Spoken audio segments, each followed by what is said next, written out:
I'm here with Michelle Jungbauer, our Senior Manager of Specialized Student Services, and we're going to talk today about our Environmental Barriers team. So, welcome. Thank you, Marnie. It's good to be here. It's so good to have you here. We're going to start just talking about you. So, you've been involved with the EVB team pretty much since the start in 2017. Is that correct? Actually, I was not, but No? I know that part of the story. I came into EVB after the pilot Okay. in 2019, Ah. and I had the privilege of working to standardize it, moving from pilot to a program that can scale with all of our growth. Okay, I've that's been at WG 11 years, so okay. EVB for me is a little bit more recent part of my WG story. all right. But- Well, that's why I thought you were there from the beginning, because that's when I came into the picture, and that's when I became aware of the EVB team and what you all were doing and how you were moving it forward. So tell us about the early years. So why did this get started, and how did you set it up? Well, the inspiration was actually from the assessment services team in 2017 after one of the big hurricanes. And they had students who were scheduled for assessments, and obviously they couldn't follow through on their assessment. And they started proactively finding a list of students that would have been in that area and calling out to them to help them reschedule their tests, their exams. And the response from the students was so impactful. Yeah. They just felt cared for and supported during this difficult time, that the director at that time was Heather Saulnier. With her vision of an environmental barrier program. It moved into a full pilot that went across the university, as far as not just something that was just for assessment services. Right. And so that was the heartbeat. Now, we do have some folks in our current EVB team that were part of that originally. They were part of the assessment service team that did those first calls. Yeah. And they've kind of reunited now into when it moved to this last year. We actually moved into our first standalone EVB team, where that everybody on the team, there's 7. Yeah. It's a very small team. Yeah. Small but mighty, I like to Small say. but mighty, Small for but sure. mighty. And their focus is 100% on EVB students, supporting mentors of those students in the community of care. Okay, that's okay, great. 7. Yes. I was imagining there were 700 EVB team members, because you're I'll plant a always seed. on. We'd be happy with maybe 17 in future years. No, it's just 7 of us. Okay, Just wow. 7. So tell me about, there was this original hurricane event. There was a compassionate response. Heather Saulnier was like, let's turn this into a team. This is magic, because it is. Then you came in and sort of set it up. How did you set it up so that you were really able to respond to these events, not just one, but sometimes many? I mean, I watch the emails come through, and it's a fire on Tuesday, it's a flood on Saturday, it's a tornado the next week. I mean, how did you set up the team to be able to respond to that? The basic pattern or workflow was set up in the pilot. And I'll never forget, it was Christy Lowe, she's a project manager. She was training me on how to run an event, is how we call it. And that passion that she had and that Heather had, I kind of caught the fire for that. Yeah. And took what they had built and looked at how can we now standardize this and spread it across several people, so that not one person is literally going crazy on an event, or if multiple events happen at once, it was very hard to manage. So we worked up standardized workflows, job aids, have a knowledge base, training protocol, quality checks, and then the data to really see where that impact is, where are our service gaps, what can we learn from the trend, and who's impacted and how they're doing in their outcomes. So it was setting up a real standardized workflow. And there's I would say even a 6-month learning curve. I know I experienced it when I first entered the EVB world and was being trained on it myself. And to really get that workflow. And then once you do it, you can do it in your sleep type of thing. Yeah. Because it's a process, it's a 5-fold process of being alert, as you said, to knowing morning and evening we have a formal process of checking to see what events might be out there. And then we have a dual vetting process to make sure we're not like the boy calling wolf. Right. We like to be very cautious Yeah. because we can get in a hyper mode, when Yeah. you're used to doing that all the time, and we want to make sure that we fully vetted the event. Then we also vet, do we have students in that area? Right. Sometimes we don't. And that'll be a watched event where we're going to keep our eye on it. Yeah. If it spreads, as sometimes those forest fires or Yeah. Flooding, those Yeah. things can spread very quickly. And then all of a sudden we do have students involved. And then there's a communication workflow of who we notify the student in the area Yeah. that could be impacted. Yeah. Their mentor gets an alert, an EVB alert. And then we have our working group, EVB working group, which is our leadership from all the service lines, because the service that's provided is provided by the community of care, not Right. by the EVB Yeah. team. Yeah. We support that and facilitate it. Yeah. And then we have our notification process and our follow-up process.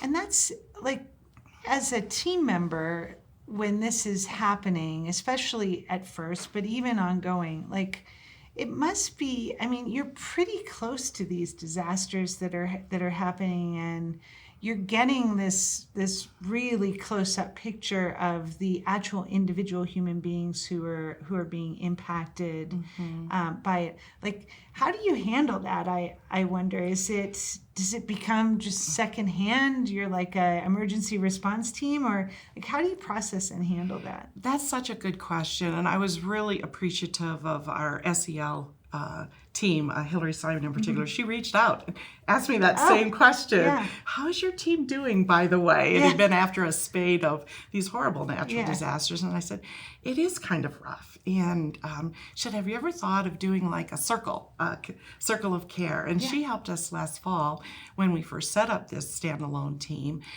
to set up a circle of care, almost a debriefing time where we get a chance to acknowledge this is hard to be in this space all the time with this kind of news.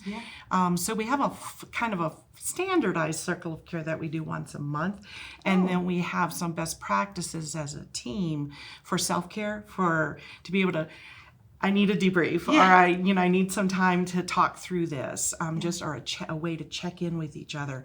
How are you doing? The other best practice that we've set in place for this team is sometimes these events can touch close to home. Just maybe it's a trigger.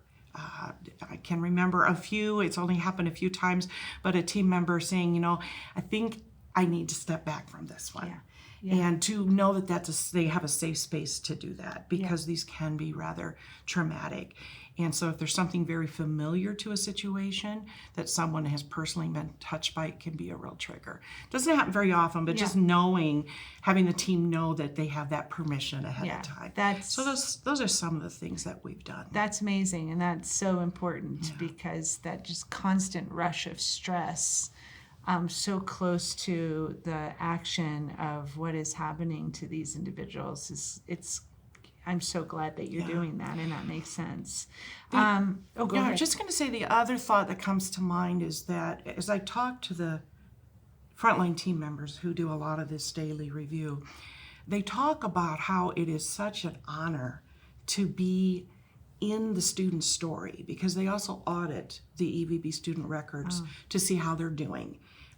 Especially those that are highly impacted if they've been displaced permanently or temporarily. And they talk about, and they get teary-eyed because they realize this is a real human being that is going through this devastating situation, and they get to somehow be a part of that. And to them, it feels like an honor, because they are all very student-centric. And to be in someone's story and be able to be there like a fierce advocate to make sure their deepest needs are elevated to that community of care. They have a lot of sense of satisfaction. Oh, yeah. I mean, we use the term hero moments. We talk about hero moments all the time. It's like a literal hero moment in some cases. Indeed. That is, amazing. So it's 2019. You're on the job. You're working off of this pilot to get all these processes set up. You're learning. And then in March 2020, COVID hits, our tornadoes everywhere all the time moments. So can you like talk to us about what you learned about how COVID rolled and kind of started impacting our students in the early part of COVID and then continuing. Yeah, and I remember vividly that the decision of calling this as an event. I don't know, we've never had a pandemic before. Is this EVB stuff, or do we call it as an event? Do we? How do we know how many people are really impacted? And how it happened was in the state of Washington, as you may recall, was the first state to start shutting down schools. We were starting getting calls from mentors, especially in teachers' college at that time. Their student teachers couldn't go to the school. Is anybody doing anything? And so we decided we vet that situation, did the geo-mapping of students in that area where there were starting to be these shutdowns, and we had 283 students in that first event. And we sent out the standard email to the student and to the mentor and notified the leaders. And within we had in that, if you have in that outreach, we said, if you have other students that become impacted, please let us know. We do create what we call an EVB student record. That kind of is the hub for the documentation piece for the community of care. And within 3 weeks, we were in the thousands. And it just, if you look at the trend line up in those first weeks and the first months, it just steady climb up. Kind of was like all the trend lines we were all seeing on the news of COVID cases and things. And as you noted in your introduction, it wasn't at that time students that were ill. It was all the periphery of the shutdown and kids being home from school and people having to work double shifts and having family members that were getting sick. So what we learned early on in that is that it really does take a village, so to speak, that the model that had been set up in the pilot and that I had the privilege to work with in the standardization phases for EVB, it was a solid foundation, but it wasn't enough, and it became quickly visible that it wasn't going to be enough. Not only the EVB program, but our usual student intervention for students that were facing these devastating situations. That we needed something that was more university-wide at a large, broad scale. And that's when we came to the executive leadership team and shared what we knew, and from that, a COVID-19 task force was set up, which was literally university-wide, led by our business optimization team, and Jesse Velarde and them, and they did amazing. Oh, university-wide and every day. Every day. And those early days between the student impacts and the systems impacts, it was crazy. In fact, as we were talking earlier, it was moving so fast and it was so crazy that I can barely remember it today because it was just unprecedented is the word. And so let's talk about how you kind of interacted with the community of care. Can you give us an example of how you work together with like mentors and course instructors to solve students' problems during this period of time? One of the key awarenesses early on was that we were limited in knowing exactly how a student was impacted by our EVB impact matrix, which is a 4-level matrix. 1 is the worst, that's a loss of life or permanent loss of home. 2, 3, and 4 being no impact. So we had a lot of category 3, which means they're safe at home, but they're impacted. But the impact from COVID varied so much for students, and it was all in our simple matrix, which had served us well thus far. There wasn't the level of detail, that granularity of knowing the impact. So our faculty experience team, Jenny Saunders and Kate Porter and that wonderful team, they set up hashtag documentation to get some good data by exactly how their students were impacted. And so they had COVID hashtags, and that became our documentation. Bernadette Howlett and her team set up a wonderful Tableau database for that.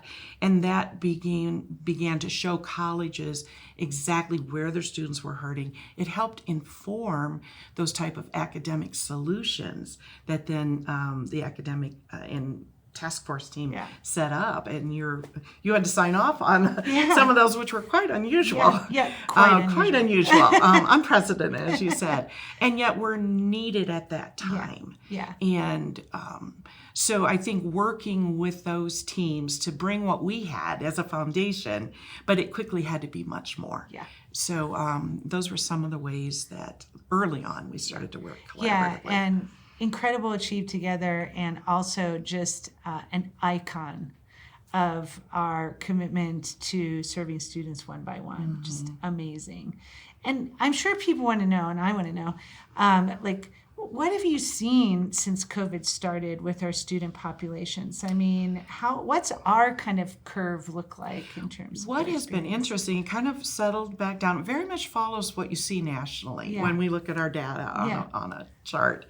And I think there was that sense, I think it's over. Yeah. And then all of a sudden comes Delta variant. Yeah. And all of a sudden you had more students impacted. The switch, and this was primarily through hashtag documentation that we were able to see as a community of care, student illness became in that top 3 of impact, along with the overtime work and distress of that nature. So I think that shift brought a different set of needs for the mentors of how to help those students who now are personally ill. What is the really best solution for those? So there was a lot of collaboration. The COVID task force has started to meet again weekly. Some care outreach to let the students know we're still here with you. I think everybody, it's easy to succumb to that fatigue and want to think that it's over, and yet it's not. So just knowing to have kind of the grace to know when to present data stories that said, no, we have still this many students impacted very personally, or we still continue to lose students, unfortunately. Loss of life due to COVID. We just had another one at the teacher college last week, and the leadership of each college have been so involved. That's really impressed me. They care so deeply about their students that each of the colleges have even set up their own way of communicating within their college community of students, and to help faculty as well. That's a whole nother story. We're very student-centric, but I don't want to leave out that our the support for faculty from WGO's organization has been impressive and equals this support for the student. Yeah, absolutely. And, we have seen with Teachers College and College of Health Professions in particular, they are so large, they are so national in scale, and they have been on the front lines of COVID impact in schools and in hospitals in ways that I'm not sure there are other organizations in the country have had that kind of experience. It's been stressful, it's been fascinating, and they have been right there working on behalf of the students every day. It's almost like part of us as a community of care will get a little quiet or tired maybe of it, and just kind of maybe we'll let it all be quiet, and then another group will kind of raise awareness. No, our students are still hurting. And I just feel like sometimes we share that baton pass in dealing with this as a long-term pandemic. That we can lean on each other as departments of people who care. And we must. And we must. And we must. So you've learned a lot. I mean, you had your intentional learning experience as you were sort of standardizing processes, and then you got slapped with the learning experience of a lifetime with COVID rolling through. I mean, wow, that's like a PhD in figuring out how to respond to emergencies at a national scale. Just incredible work. Where do you think all this is going? I mean, what have you learned about how to make this better, and where do you see the EBB team 2-3 years ago in terms of 2 or 3 years in the future in terms of their capabilities? I think I've heard many people comment, both in personal life and professional, that there's been good things that come out of COVID. I mean, people in every walk of life, every business, we've all learned so much. We learned early on that we have to do better in that granular level of impact. And we've already, with the help of our ed tech team, already made some changes in our student management system, our platform, to be able to grab some of that granularity of how a student is impacted by one of the various natural disasters. So I think using our documentation, automating our documentation so it can scale up is very important, and we have things in place to put that in place as quickly as we're able. The other thing is to find those hero moments in a more dedicated way from within the EVB program. But also still doing our work through the magic and the synergy of this large community of care. 7 people, even 17. If we have thousands, sometimes we've had events where we have 4,000 or 5,000 students in an area of a major hurricane. And 10% of them often very impacted. So we have to trust each other, that others in the community will do some of that hands-on care, but we can be the advocate, we can elevate the needs, etc. But we have started just this fall weekly care conferences, EVB care conferences. And our vision, we're doing that within the team now to know our highly impacted students by name as a care team. And to really ensure that we, even though we're behind the scenes, we're journeying with them in their recovery season. So we like to learn more, and we must learn more about what does that recovery process look like for a student going through this after they've lost their home. So we want to learn more, and we want to become the experts to be able to support the larger community of care in how can we best proactively stay the course with our students as they go through this recovery. It's not like it's you sound the alarm and then you're done. It's like we know now, and once you know the level of impact, you know them by name, there's that commitment to see it through to the end. So we're working on data for what is their long-term student success outcome. We would love, and we'll be working on a proposal at the end of this year for a persistence study of what difference does it make when a student is very supported proactively in a natural disaster situation, as far as their lift and their persistence. And we're working on getting that data foundation so that we can do a thorough study. And as you say, what are the interventions post recovery? What are the sort of trauma-informed interventions that our community of care can partner with you all on to make sure that students get through that aftermath? Because that's what it is. It's trauma. And it is. And to let that student voice in the agency, that the voice of the student to say, I am going through this and this is what I need. Right now we don't have that system in place. We have the vision for that personalization, that kind of self-identification of a need. So that they don't have to feel like they maybe are jumping through hoops to try to get their need heard or get help. They actually can push a button and says, this is what I need, and the help system is there in using our leveraging technology to do that. I love that. Well, thank you so much. Thank you for all of your work and your commitment and your love that you just project out in what you do for our students and for WGU. It is so appreciated, and I can't wait to see what comes next. It's an honor.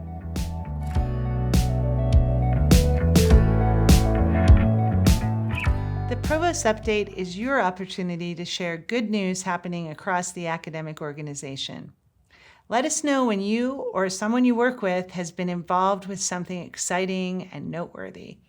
Reach out to us with your news and story ideas at academicnews@wgu.edu. Thanks for watching. We'll see you next time.